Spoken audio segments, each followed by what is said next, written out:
Gentlemen, welcome back to the shop. Today I've got a project that I think part of it you can use, but some of it you won't. I've got this 4-pound club hammer, and I've got a, what's this, probably 600, and I think this is about a 2-foot hammer handle. Do you think this will fit on here? There's probably a reason why people don't do it. Nonetheless, this hammer I got from my dad. I don't think it's a highest quality hammer. It looks like it's been welded to a piece of pipe somewhere along its lifetime. It's so chipped already. I just cut off a section of the chip there. Doesn't look too great. The maker's mark says, looks like RW. Don't know if you can see there. RW. If you know where this comes from, let me know. Like I said, I might be completely out of the park here, but the handle on it it seems like good wood, but it looks like an offcut of some sort, completely round. Absolutely horrible to use. So I'm going to take that out, and then I'm going to dress up the hammerhead, and let's see what we can do about it.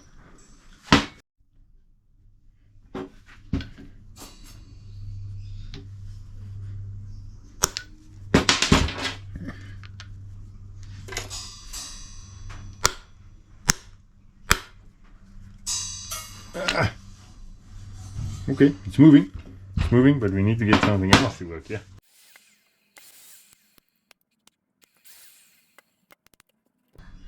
Okay, I had to go and put it on the vise to get it out, but we're there now.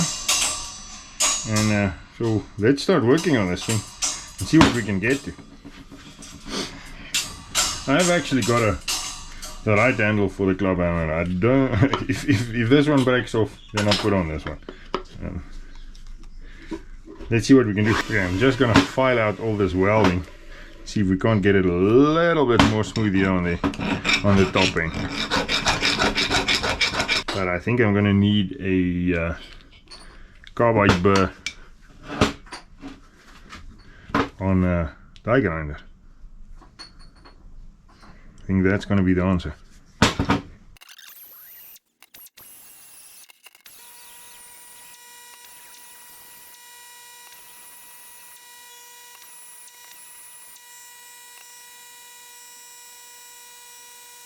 Okay, so there we go.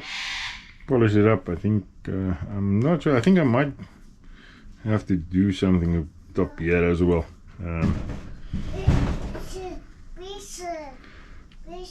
Here we go. So I think this is going to be it. Like I say, it's not a magic hammerhead. This.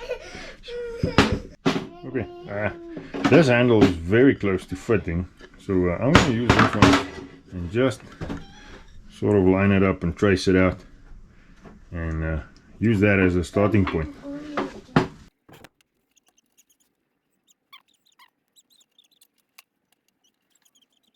Here we go. I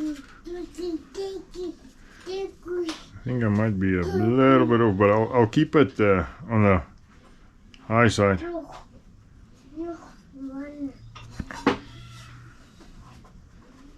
It doesn't look too bad. And now I just need sort of a shape in that direction.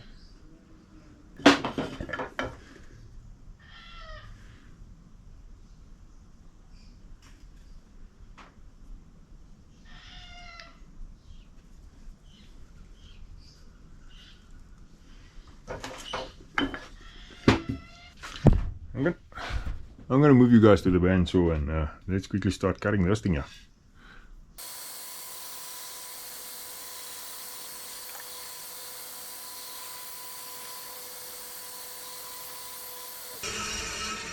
And now we're going to go to the belt sander.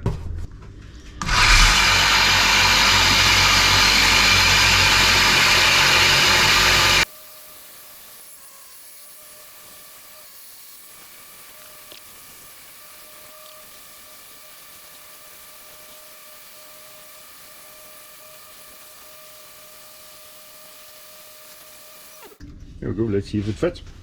Getting there, but I think I'm going to have to take off some more. Yeah.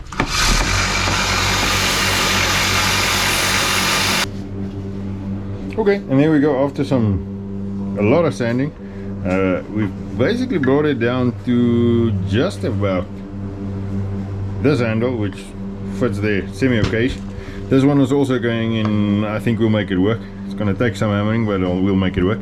Next up, we need to cut the slot for the wedge. So what we need to do is we need to go about, I'd say, just above halfway of the handle itself. So I'm going to mark it here. That's the depth of our wedge, and when we're cutting it in this way, then you just get sort of the center. Oops.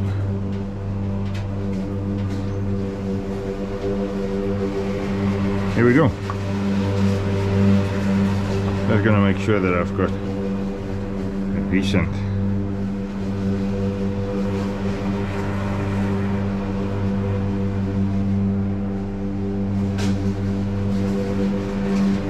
that'll be our line that we cut to. I am contemplating, if you look at, of doing a little bit of a wedge on this side as well, but I don't think we're going to go that deep. Maybe up to there.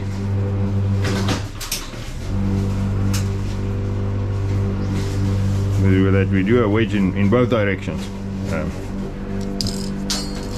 Let's go to the bandsaw and see what we can do here.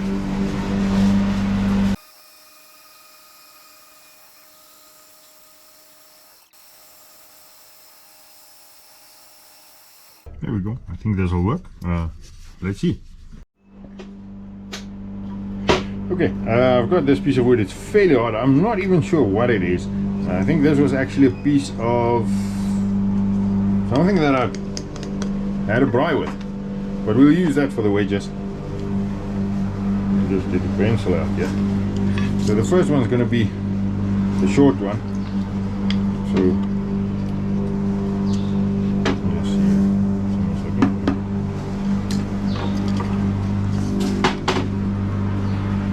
I'm going to mark the width here. I'm going to do it a little bit oversized.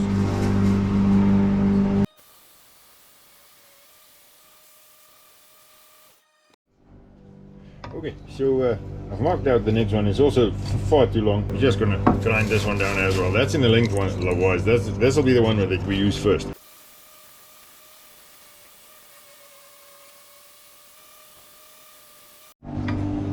There we go. I think this will work. Well, okay, there we've got it. I think we've got enough length. Let's cut it off and see what we can get to. Okay, this one I am going to cut in half because that'll be the wedge that'll go on both sides, but we'll even cut that smaller once we're done.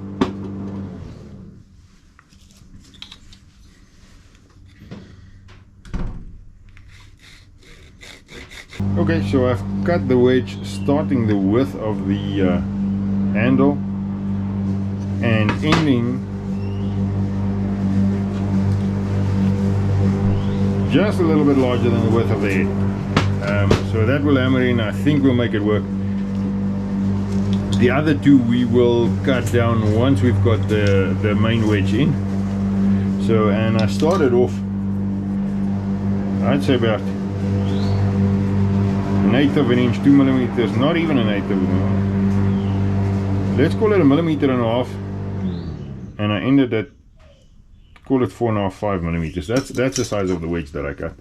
So next up, we need to get the head into the hammer. I'll get you outside.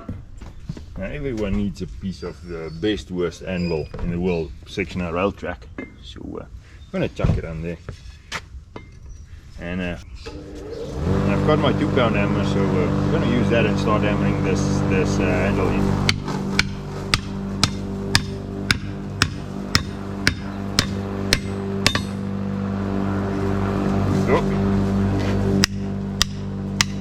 As you hammer it from the back, you'll see it actually starts going through, and you'll hear it the moment this head gets to the place where it starts seating. You'll hear the difference.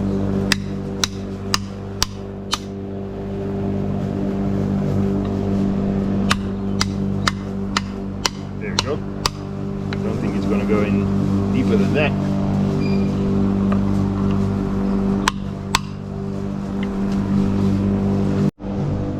Okay, so we we've got the head into where it will sit. You'll see just starts curling there on the point, then it gets stuck. I've got the wedges, I've cut the 2 smaller wedges as well, so we are going to glue them in, get them seated, and then we will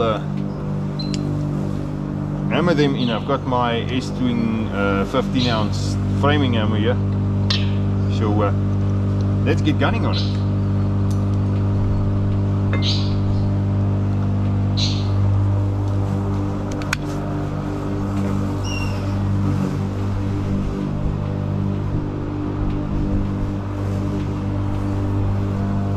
See, I left the sanding marks in there just for the glue to sort of stick to.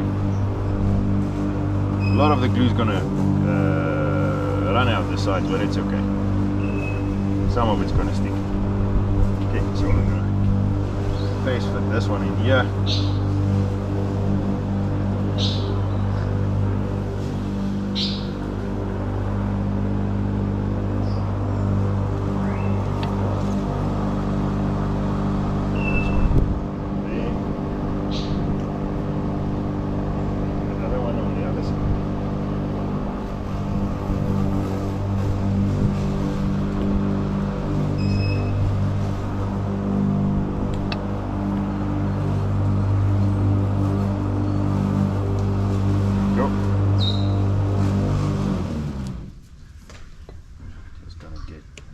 Small ones started.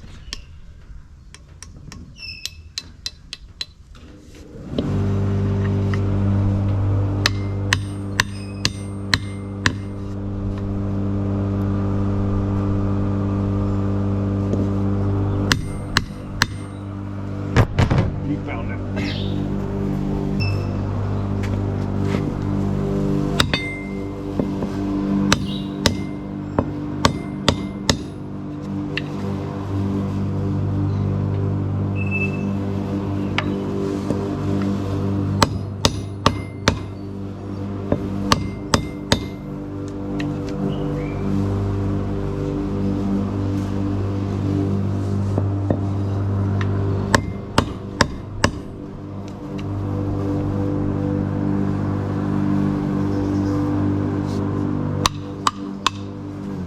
There we go. Okay, I've got these wedges in. I don't think I'm gonna get them in any further. This one is gonna be as long as it is, and that one, all of them will basically be stuck there on it now. So I think this, although we've still got small gaps on that side, we'll deal with that in the next step. But for now, I think we've got a hammer that you can actually work it like this. It'll sit. Oh. This head will sit. I don't think this head will come off. We've wedged it enough that it doesn't come off. So, but we're not done yet. I'm going to get you back at the in the shop, and we'll take it from there.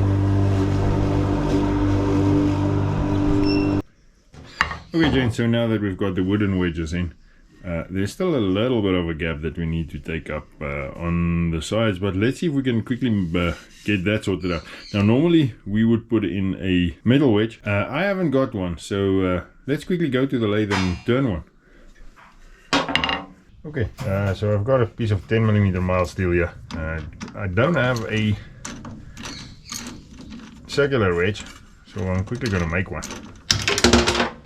Okay, Jane, so normally these round wedges are 11mm outer diameter. I haven't only got 10mm stock, so we're doing 10. I tried it on 30 by the 30. I tried to cut it off the wedge on 30 degrees, but it was a bit steep. Took it down to 20. Let's see what we can do.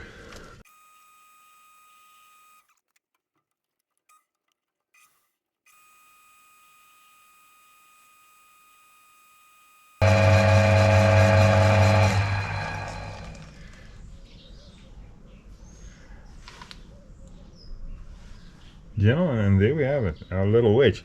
I think this will work. Let's hammer it in and see. Okay, but before we hammer that in, I am going to put this hammer on the belt sander and just reduce this edge sticking out there.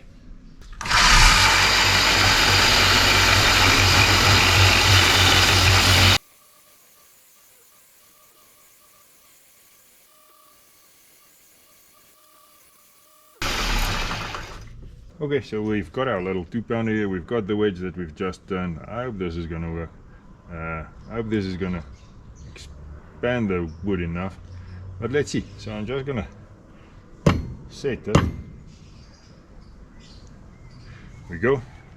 And now I'm gonna hit it from the back, so that when we hit it, we actually want to hit the handle deeper into the head. Inertia would want it to do that. Other way around, it would want to come off if you look at it technically.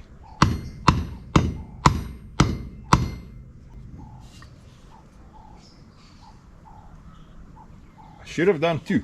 I knew I should have done 2. I had to listen to myself. If we put in 2, we would have moved this enough, I think. But it'll work.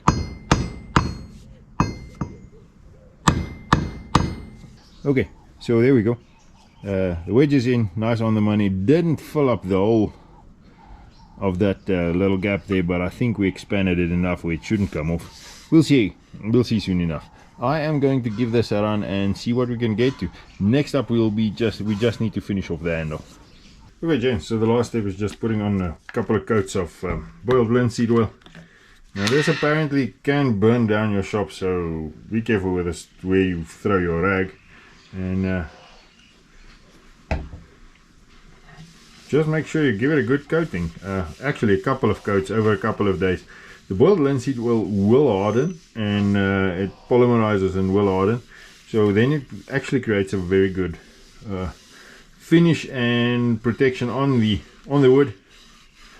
So over a couple of days, just make sure that you coat it liberally, but do not coat the top end.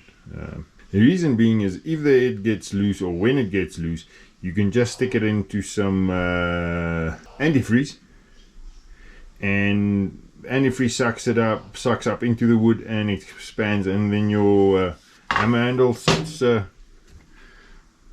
tight again. Like I say, you can really put it on liberally. It'll soak into the wood as much as it can, and some guys say once a day for a week, once a week for a month, and once a month for a year. I don't know about that. I'll do it when I remember, if I remember. So while I'm busy with the project, I'll do it as proper as I can, and then afterwards it'll probably not happen again.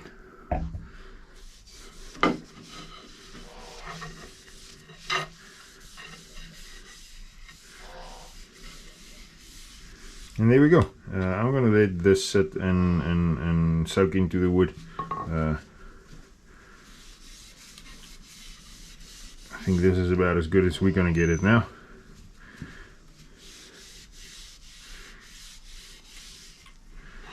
And these rags, I use, what do they call it? Paper towel. These paper towels, chuck them in your wood stove, or in your barbecue, or in your fireplace, or something like that. Don't chuck it in your dustbin, because it might self-ignite. I haven't seen it done yet, so but nonetheless, if you've made it thus far, thanks for watching. I'm gonna put this hammer to use and see how it goes, and maybe we'll circle around back to it and I'll let you know. But for now, this is it. If you've made it thus far, thanks for watching. As always, please rate, comment, subscribe, and as always, stay safe.